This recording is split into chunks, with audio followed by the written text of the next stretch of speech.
Good morning.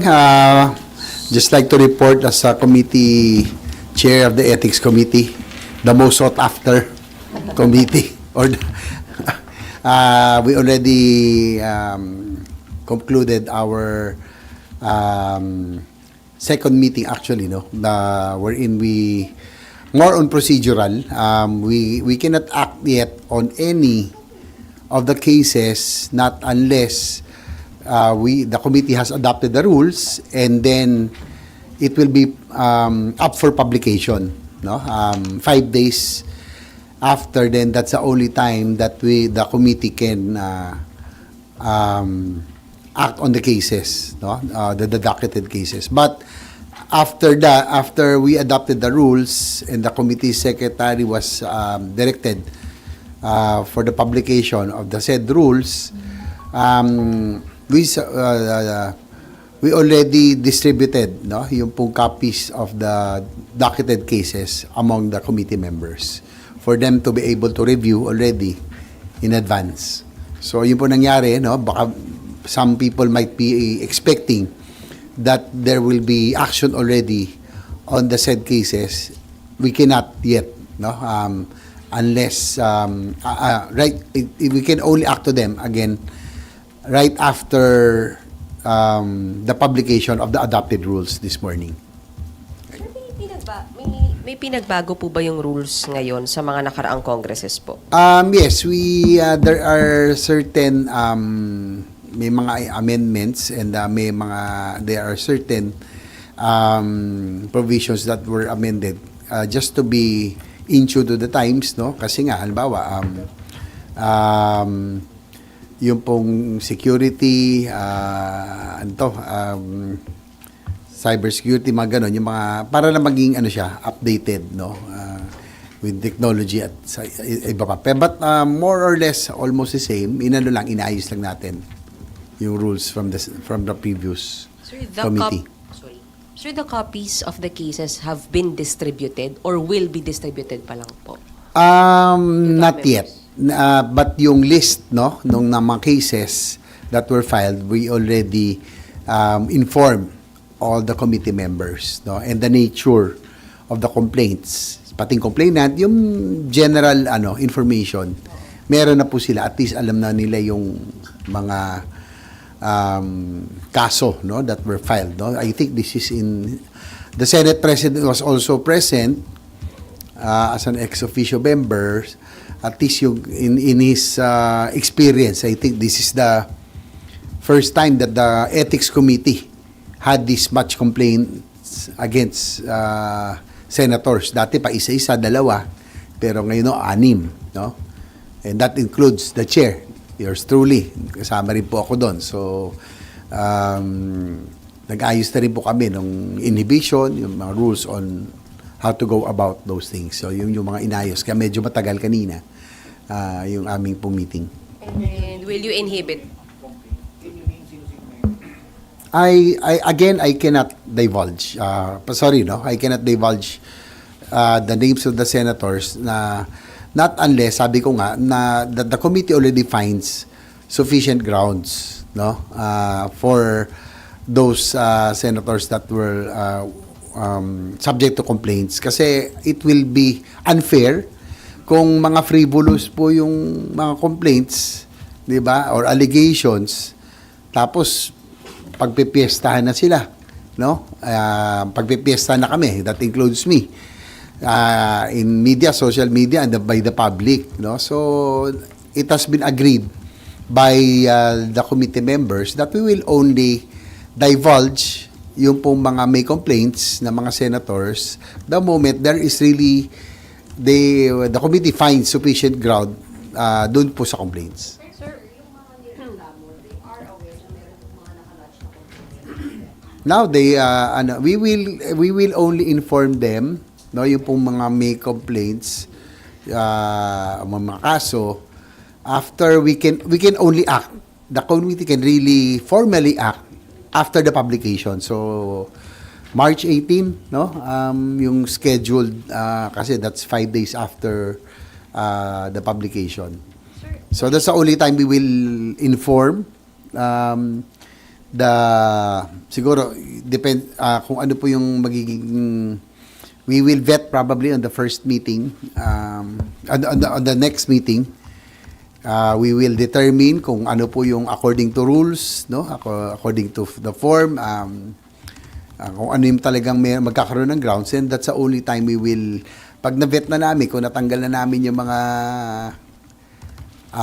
frivolous cases or complaints, then that's the only time we will inform those senators concerned. Sir, how does the committee define what a frivolous complaint is? Paano yung magiging standards ninyo?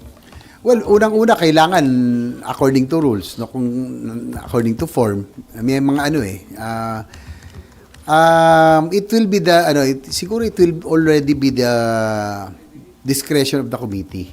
Marami naman marami naman, there are a lot of members who have the experience, no? Senate President has been there for a long time. Senator Pangilinan has been the Ethics Committee Chair for a time. What I'm asking about is yung parang pinaka-criteria ninyo para masabi. Kasi otherwise, magiging arbitrary ang dating. Well, it will be against, titignan po natin yung rules nga no? Kung nandun siya sa, unang-una, kailangan according to, sa form, sa lahat. So, kaya kami committee rin. But it will be, that's why we have equal proportional representation, pati yung minority dyan. Just to be sure that this committee will be impartial. Sir, sorry. Kailan ulit yung publication ng rules? And then kailan kayo magsa-start mag-distribute ng copies po ng cases to the members? Publication will be 24 hours right after the committee members will be given the clean copy of the said rules that was adopted today. Kasi nililinis pa yon, inaayos. So they might, hopefully tomorrow morning, and then that's the time that the committee secretary will already have the rules published. So March 18 ang target natin for the next committee meeting. March 18 ang next committee hearing, sir. Target, because that will be 5 days already. Okay.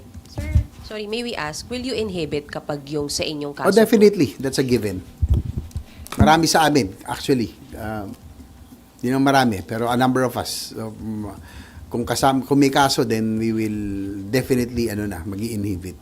Sir, ano na po ang decision nyo dun sa parang pinaka-call na magkaroon ng no work, no pay policy? We will determine that. Again, we cannot act on any cases right now.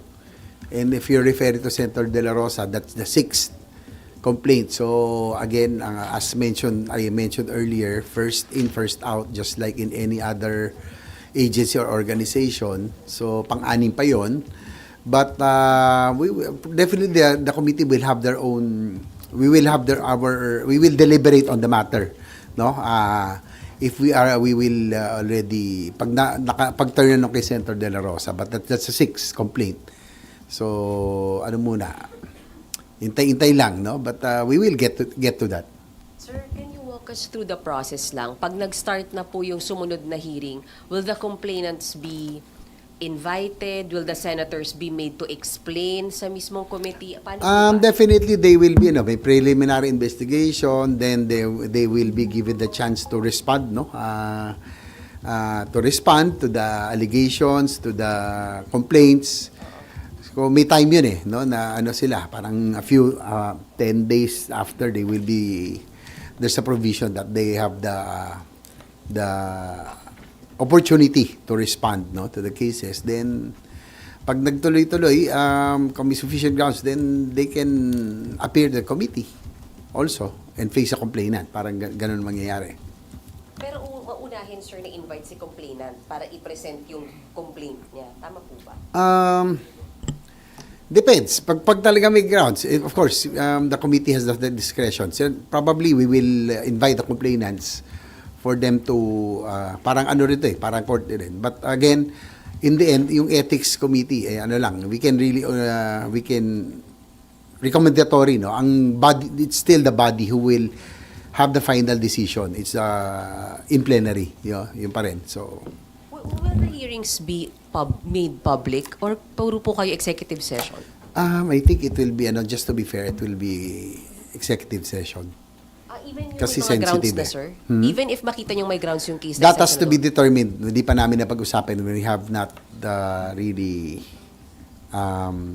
talked about it. Pero so far, I think it will be executive session. Kasi it will be unfair naman kung halimbawa, I hope that the public will understand that in case it will be dismissed, pero, di ba, damage would have been done already kahit na in the end, kung ma-dismiss man yung kaso, pero napagpiestahan na, di ba? Alam naman, especially this day and age of social media, napakabilis. It's really, within seconds, no, yung reputation, one's reputation can be,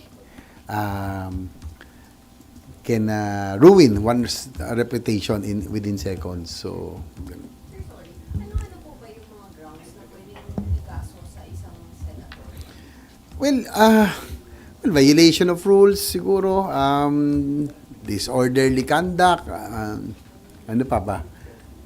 May grounds natin yan. Oh, of course, violation of law, no? Yun, conduct and yeah, disorderly behavior as well, no? Kasama rin po yun sa inadapt namin kanina. Tapos, sir, ano po yung penalty for the ipalo? Kunwari,